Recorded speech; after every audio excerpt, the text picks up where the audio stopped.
Assalamualaikum warahmatullahi wabarakatuh teman-teman semuanya. Kembali lagi bersama saya Gilang Andika Ali. Nah teman-teman, pada kesempatan kali ini saya akan menceritakan sedikit tentang sebuah peristiwa, salah satu peristiwa terbesar yang pernah terjadi dalam sejarah dan dunia Islam. Apa itu? Yaitu pertempuran Ain Jalut antara kaum muslimin menghadapi pasukan Mongol. Yang kita tahu, peperangan Ain Jalut ini terjadi 2 tahun setelah runtuhnya kota Baghdad oleh kota Mongol. Otomatis pertempuran Ain Jalut ini terjadi pada tahun 658 Hijriah atau 1260 Masehi. Dan teman-teman, kita juga harus tahu pada saat itu kaum muslimin itu sedang berada di posisi yang rendah gitu. Maksudnya kaum muslim itu ya dikarenakan Baghdad baru saja runtuh, umat Islam terpecah belah, otomatis kondisi kaum muslimin saat itu sedang berada di tingkat terbawah. Sedangkan bangsa Mongol ketika itu sedang berada pada fase puncaknya, karena mereka baru saja berhasil mengalahkan ibu kota khilafah Islam di dunia itu, Baghdad. Otomatis Mongol pada saat itu disebut dengan ataupun dikenal dengan negara superpower, karena Mongol ketika itu belum pernah dikalahkan oleh bangsa manapun satupun. Teman-teman, dikarenakan saking gentingnya kondisi kaum muslimin saat itu, hingga ada orang yang mengatakan kaum muslimin itu tidak akan dapat bangkit lagi kecuali memang ada seorang pemimpin yang benar-benar memiliki jiwa pemimpin yang dapat mengembalikan dan mempersatukan kaum muslimin yang saat itu sedang terpecah belah dan saatnya sedang sangat lemah. Dan ternyata Allah mengirimkan seorang mujahid di tengah-tengah kaum muslimin yang merupakan Sultan dinasti Mamluk saat itu, yaitu Muzaffar Saifuddin Qutuz. Dialah seorang panglima yang Allah kirimkan untuk menyatukan kembali kaum muslimin. Dan teman-teman, kita harus tahu, ketika Genghis Khan itu masih hidup, dia memiliki keinginan untuk menghancurkan, untuk menguasai negeri Islam sampai ke paling ujung. Di mana itu? Itu di Mesir. Dan kita juga harus tahu, saat itu negeri Islam yang belum tertaklukkan hanyalah Mesir dan daerah Hijaz.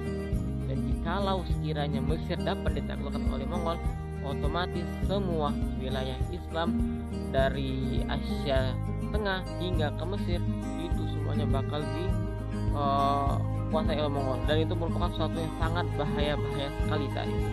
Melihat kondisi yang sangat carut marut ini, akhirnya pun Saifuddin Qutuz pun mengambil langkah-langkah yang akan dilakukan untuk menyatukan kembali kaum muslimin. Di sini terdapat 5 langkah yang dilakukan oleh Saifuddin Qutuz. Langkah yang pertama adalah Qutuz ini memperbaiki kondisi dalam negerinya dan memperbaiki sistem militer, karena dia tahu sebuah negara tidak akan kuat kecuali dimulai dari dalam negerinya dulu dan dimulai dari militernya terlebih dahulu. Yang kedua, memberikan amnesti atau ampunan kepada orang-orang yang sebelumnya dipenjara oleh Qutuz sebelumnya, sama Qutuz ini dibebaskan. Untuk apa? Untuk menarik perhatian mereka supaya mereka ini dapat bersama-sama mengalahkan Mongol, supaya bersatu gitu. Makanya diampuni untuk mengambil hatinya gitu. Yang ketiga, memperbaiki hubungan dengan dinasti Ayub. Dan teman-teman, kita tahu dinasti Ayub di Mesir itu runtuh ditaklukkan oleh Mamluk, sedangkan di daerah Syam itu masih ada dinasti Ayub. Oleh karenanya Qutuz ini ingin memperbaiki hubungan antara Mamluk dan dinasti Ayub, yang biar sama-sama bersatu gitu. Biar ya, karena kalau mereka saja sesama kaum muslimin nggak bersatu, gimana mau ngalahin bangsa Mongol, itu katanya. Yang keempat, saat itu musuh kaum muslimin itu bukan hanya Mongol, tapi pasukan salib. Nah, oleh karenanya Qutuz ini awalnya takut. Nanti sekiranya ketika kaum muslimin menghadapi Mongol, tiba-tiba pasukan salib membantu Mongol, nah dia gimana? Makanya Qutuz ini dia melakukan suatu kebijakan damai terlebih dahulu dengan pasukan salib, agar nanti ketika kaum muslimin sedang berperang dengan Mongol, kaum salib ini, kaum Kristen ini tidak mengganggu gitu, tidak membantu Mongol gitu. Kelima adalah Qutuz memerintahkan kepada ulama-ulama saat itu untuk membuat sebuah fatwa agar kaum muslimin itu saling mengumpulkan dana, mengumpulkan uang untuk apa? Untuk dana perang. Karena perang itu tidak ada yang gratis, membutuhkan banyak biaya.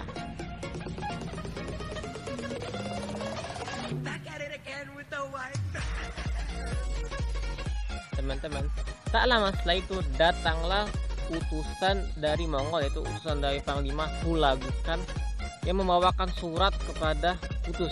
Isinya adalah meminta supaya kaum muslimin itu menyerah. Dan lebih parahnya lagi, di surat ini kaum Mongol itu berkata dengan sangat sombong seakan-akan mereka itu sudah menang perang. Ya, merendahkan kaum muslimin, mengintimidasi gitu. Seakan-akan kaum muslimin itu kaum yang ya nggak bisa berperang lagi, meminta segera menyerah.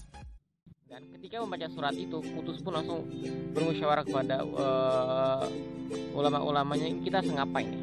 Katanya, kata ulamanya, kita tidak boleh menyerah ya, walaupun kita sekarang sedang saatnya lemah, kaum muslimin tidak boleh menyerah kepada Mongol. Kita harus berjihad, menyerang semampu kita, sebisa kita untuk mengembalikan Islam dengan pertolongan Allah. Dan akhirnya apa yang teman-teman terjadi? Kutus pun membunuh para utusan-utusan Mongol tersebut sebagai tanda ajakan untuk Setelah antara kaum muslimin dan bangsa Mongol pun sepakat untuk berperang, akhirnya pun dipilihlah suatu tempat yang cocok untuk berperang. Saat itu Kutus pun tidak ingin memilih Mesir sebagai tempat berperang karena saat itu Mesir masih dalam wilayah ibu kota Islam. Oleh karenanya, sebelum bangsa Mongol datang ke Mesir, Kutus pun ingin berangkat duluan agar mereka tuh bertemu di daerah Ain Jalut, yaitu daerah Palestina sekarang. Silahkan cari di Google, klik aja Palestina, ada nanti di Google ya. Kalau Google-nya nggak error gitu. Baik teman-teman, akhirnya pun dipilihlah daerah Ain Jalut di Palestina sebagai arena pertempuran yang menentukan antara Mongol versus kaum muslimin, peperangan yang menentukan. Nah, pada bulan Sya'ban tahun 658 Hijriah, batalion kaum muslimin yang di bawah pimpinan Panglima Ruknuddin Baibas Budukdari, ini masih setengah dari kaum muslimin, mereka sudah berangkat duluan ke daerah Gaza. Dan ketika sampai di Gaza itu, kaum muslimin sudah langsung berhadapan dengan bangsa Mongol, tapi bukan pasukan utama, masih pasukan penjaga, dan pertempuran pun langsung saja dimulai. Setelah beberapa waktu, akhirnya pasukan utama yang dipimpin langsung oleh Sultan Saifuddin Qutuz akhirnya pun berangkat juga ke daerah Ain Jalut. Nah, ketika dalam perjalanan berangkat ke daerah Palestina, kaum muslimin mendapatkan suatu bocoran. Apa itu? Yaitu pada saat itu pasukan Mongol itu sedang tidak dalam pasukan terkuatnya, dikarenakan pemimpin ataupun panglima mereka itu Hulagukan sedang pulang ke daerah Mongol karena kan ada masalah internal dalam bangsa Mongol, dan posisinya digantikan oleh panglima wakilnya yaitu Kip Buka. Otomatis teman-teman, pada saat itu bangsa Mongol itu tidak dalam kondisi 100% kekuatan mereka. Artinya ya ada kesempatan bagi kaum muslimin untuk dapat memenangkan peperangan gitu. Saifuddin Qutuz pun merasa gembira dengan kabar tersebut, akan tetapi dia tetap tidak mau menganggap ringan. Walaupun kondisi Mongol saat itu sedang tidak kondisi terkuatnya, kaum muslimin harus tetap berhati-hati.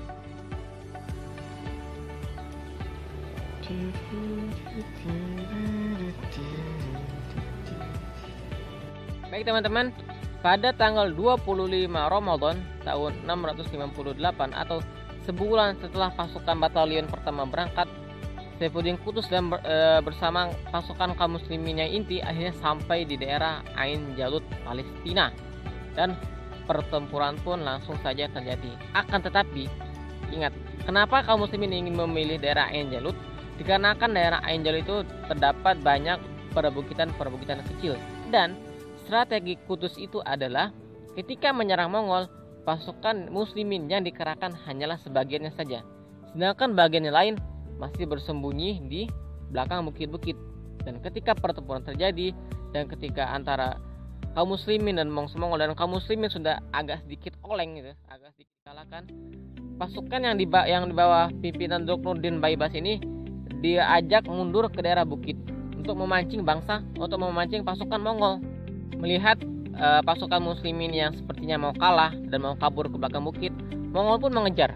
Dan ketika sampai di belakang bukit, kaum muslimin yang lain sisanya yang dengan pasukan yang lebih banyak pun menyergap pasukan Mongol, dan akhirnya pertempuran pun berlanjut, dan dengan pertolongan Allah pasukan muslimin pun dapat memenangkan pertempuran melawan bangsa Mongol.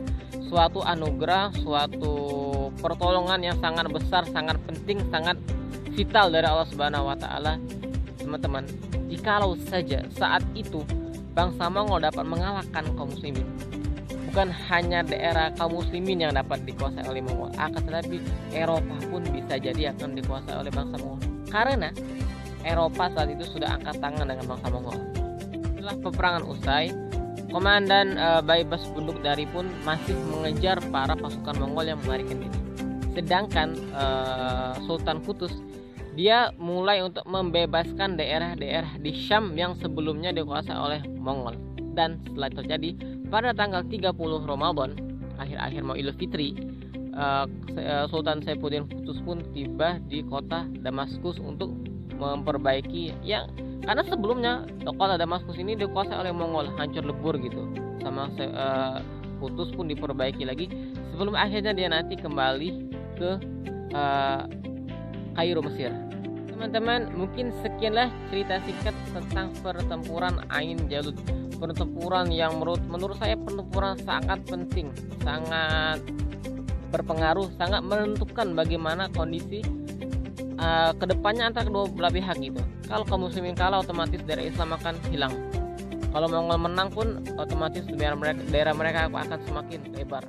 Dan bisa jadi Eropa pun akan dikuasai oleh Mongol. Dan berkat pertolongan dari Allah yang dianugerahkan kepada Sultan Kutus, kaum muslimin pun dengan kekuatan, dengan susah payah, dengan jihad dapat mengalahkan pasukan Mongol. Dan setelah peristiwa ini bangsa Mongol pun sudah mulai redup gitu, mulai ada perselisihan. Bahkan ketika mendengar kabar kekalahan ini, Hula Gukan yang saat itu sedang berada di Mongol pun sangat sedih. Dia pun berniat kembali ingin menguasai negeri Islam, akan tetapi dia keburu meninggal 8 tahun setelah kekalahan di peperangan Ain Jalut ini. Baik teman-teman, semoga cerita singkat saya ini dapat diambil manfaatnya. Semoga teman-teman, khususnya kaula muda, tetap suka dengan sejarah, karena sejarah itu menarik teman-teman. Sejarah itu menarik, seru, enak untuk didengar. Kita ketemu lagi di video-video selanjutnya. Mohon maaf ya bila ada kesalahan. Wassalamualaikum warahmatullahi wabarakatuh.